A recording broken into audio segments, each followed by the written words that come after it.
नमस्कार बच्चों। आज हम पढ़ने और समझने वाले हैं क्लास 9th एसएसटी सामाजिक विज्ञान की वर्कशीट नंबर 43 यानी कार्यपत्रक संख्या 43 को। यह आपकी 30 अक्टूबर 2021 की वर्कशीट रहेगी। आज की इस बेहद आसान सी वर्कशीट में हम हिस्ट्री के पहले चैप्टर फ्रांसीसी क्रांति को रिवाइज करने वाले हैं। इट मीन्स ये हमारी रिवीजन वर्कशीट रहेगी। यहाँ पर हमें एक छोटा सा गद्यांश दिया गया है। इस गद्यांश को हमें पढ़ना है, समझना है और इसी पर आधारित कुछ आसान से प्रश्न दिए गए हैं जिनको हमें हल करना है। ये जो गद्यांश है ये बात करता है राइट टू वोट की, यानी वोट डालने के अधिकार की। फ्रांसीसी क्रांति के बाद वोट डालने का अधिकार किन को मिला था, किन को नहीं मिला था, ये सब कुछ हम इस वर्कशीट में समझने वाले हैं। तो चलिए शुरुआत करते हैं हम आज की इस वर्कशीट की। सबसे पहले हमें इस गद्यांश को समझना है।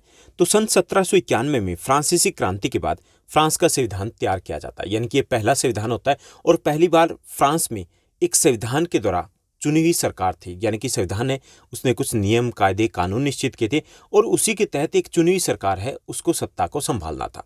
तो 1791 में फ्रांस का संविधान है वो बन करके तैयार होता है और उसकी महत्वपूर्ण विशेषता ये थी कि कानून बनाने के सारे अधिकार थे इस संविधान ने नेशनल असेंबली को दे दिए थे। अब ये नेशनल असेंबली क्या थी? जैसे हमारे देश में संसद होती है, कानून कौन बनाता है? हमारे देश में संसद बनाती है। ऐसे ही वहां पर यूं कह लीजिए कि संसद का गठन कर दिया गया था जिसका नाम था नेशनल असेंबली। अब जो नेशनल असेंबली उनके सदस्यों का चुनाव है वो अप्रत्यक्ष रूप से किया जाता था। जैसे हम प्रत्यक्ष तौर पे करते हैं ना, हम खुद वोट डालते हैं, उसमें से हम अपने एमपीज को चुनते हैं। वहां पर ऐसा नहीं था, वहां पे अप्रत्यक्ष तौर पर नेशनल असेंबली के सदस्यों का चुनाव होता था। सर्वप्रथम सबसे पहले नागरिक थे वो एक निर्वाचक मंडल का समूह का चुनाव करते थे। ओके, बहुत सारे लोगों का चुनाव किया जाता था और फिर वही जो चुने हुए सदस्य होते थे, निर्वाचक समूह होते थे, वो नेशनल असेंबली के सदस्यों को चुनते थे। यानी कि डायरेक्ट नहीं था बल्कि इनडायरेक्ट तौर पर उनको चुना जाता था। सभी नागरिकों को वोट डालने का मताधिकार नहीं था। किनको वोट डालने का अधिकार था? 25 वर्ष से अधिक उम्र वाले केवल ऐसे पुरुषों को वोट डालने का अधिकार था जो कम से कम 3 दिन की मजदूरी के बराबर कर चुकाते थे। यानी कि कम से कम 3 दिन की मजदूरी के बराबर कर चुकाने वाले 25 वर्ष से अधिक आयु के पुरुषों को केवल वोट डालने का अधिकार प्राप्त था। इनको कहा गया था सक्रिय नागरिक। क्या कहा गया था? सक्रिय नागरिक, यानी कि एक्टिव सिटीजन थे। यानी पुरुषों को भी सभी को वोट डालने का अधिकार नहीं था। पुरुषों में से कौन से? जिनकी आयु 25 वर्ष से अधिक हो और दूसरा वो कम से कम एक मजदूर के 3 दिन के वेतन के बराबर कर चुकाते हो। बाकी जो बच गए शेष जो पुरुष थे या महिलाएं थी या बच्चे थे, उनको वोट डालने का अधिकार नहीं था। उनको निष्क्रिय, यानी वहां कह सकते हैं कि इनएक्टिव आप कह सकते हो या पेसिव कह सकते हो, पेसिव सिटीजन उनको कहा जाता था।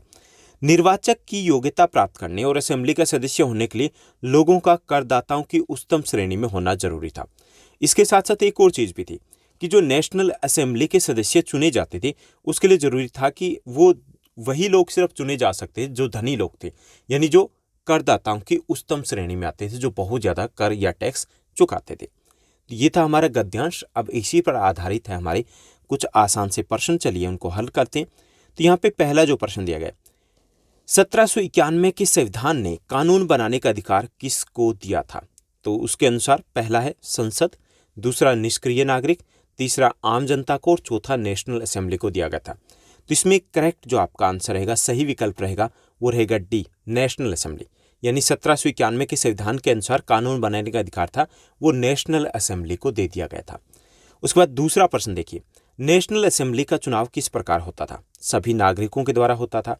दूसरा, सक्रिय नागरिकों के द्वारा चुने गए निर्वाचक समूह द्वारा होता था। तीसरा, निष्क्रिय नागरिकों के द्वारा किया जाता था। चौथा, राजा के द्वारा किया जाता था।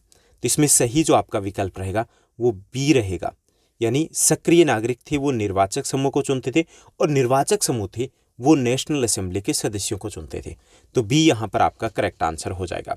उसके बाद तीसरे प्रश्न को देखिए। तीसरा आपका प्रश्न दिया गया कि निम्न में से किसे मतदान का अधिकार नहीं था, यह हमें बताना है। तो इसमें पहला विकल्प दिया गया महिलाओं को नहीं था। दूसरा है निर्वाचक की योग्यता प्राप्त लोगों को, उनको तो था जो निर्वाचक की योग्यता प्राप्त थे।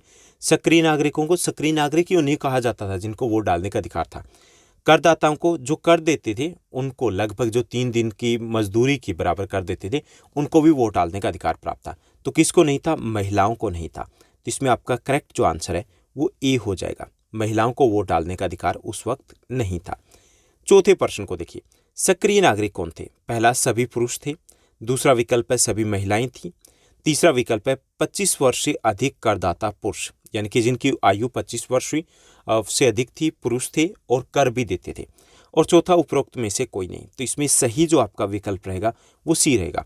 25 वर्ष से अधिक आयु वाले जो करदाता पुरुष थे उनको वोट डालने का अधिकार दिया गया था। उसके बाद 5वें प्रश्न को देखिए, 5th हमारा क्वेश्चन दिया गया। 5वां प्रश्न है कि निम्न में से निष्क्रिय नागरिक कौन थे, ये हमें बताना है। निष्क्रिय मतलब पेसिव, पेसिव मतलब जिनको वोट डालने का अधिकार नहीं था। पहला, 25 वर्ष से अधिक आयु वाले करदाता पुरुष, इनको तो वोट डालने का अधिकार था। करदाता पुरुष, इनको वोट डालने का अधिकार था। महिलाएं, स्त्रियां, इनको वोट डालने का अधिकार नहीं था। तो ये क्या थी, ये निष्क्रिय थी। तो इसमें सही जो आपका विकल्प है वो सी हो जाएगा, स्त्रियां। ठीक, चलिए एक बार फिर से हम आंसर को टैली कर लेते हैं। पहला जो आपका प्रश्न था, पहला प्रश्न है 1791 के संविधान ने कानून बनाने का अधिकार किसे दिया था? तो इसमें डी आपका सही विकल्प रहेगा, नेशनल असेंबली। दूसरा आपका प्रश्न है नेशनल असेंबली का चुनाव किस प्रकार होता था? तो इसमें बी आपका करेक्ट आंसर रहेगा, सक्रिय नागरिकों के द्वारा चुने गए निर्वाचक समूह द्वारा इनका चुनाव होता था। उसके बाद तीसरा प्रश्न देखिए, थर्ड आपका क्वेश्चन दिया गया कि निम्न में से किसे मतदान का अधिकार नहीं था? तो इसमें सही विकल्प आपका ए रहेगा, महिलाओं को वोट डालने का अधिकार प्राप्त नहीं था उस वक्त। चौथा प्रश्न है सक्रिय नागरिक कौन थे? तो इसमें आपका सी करेक्ट आंसर रहेगा, 25 वर्ष से अधिक आयु वाले करदाता पुरुषों को वोट डालने का अधिकार प्राप्त था, तो इन्हीं सक्रिय नागरिक कहा गया था। उसके बाद 5वां और अंतिम प्रश्न देखिए, इसको भी टैली कर लीजिए कि निम्न में से निष्क्रिय नागरिक कौन थे, यानी कि किसको वोट डालने का अधिकार प्राप्त नहीं था? तो इसमें सी करेक्ट आंसर रहेगा, स्त्रियां यानी कि महिलाओं को वोट डालने का अधिकार था, वो नहीं दिया गया था 1791 के संविधान के द्वारा। तो ये थी हमारी आज की बेहद आसान वर्कशीट। उम्मीद करता हूँ सब कुछ आपको अच्छे से समझ में आया होगा। अगर आपको ये वीडियो, ये वर्कशीट अच्छी लगी तो इस वर्कशीट को लाइक और शेयर जरूर कीजिएगा। और हाँ, आपकी class 9th SST social science के जितने भी चैप्टर्स हैं, चाहे वो हिंदी में या इंग्लिश मीडियम में, दोनों मीडियम में सभी चैप्टर्स के मोस्ट इंपॉर्टेंट क्वेश्चंस हम ऑलरेडी शेयर कर चुके हैं। इसमें 1 मार्कर भी हैं, 3 मार्कर भी हैं, 5 मार्कर भी हैं, सब कवर हो चुका है। और विद इन 6-7 डेज आपका MCQs भी सभी चैप्टर्स के आ जाएंगे। ओके, तो ऐसे ही आप साथ बने रहिए। आज के लिए बस इतना ही। Thank you, bye bye, have a nice day.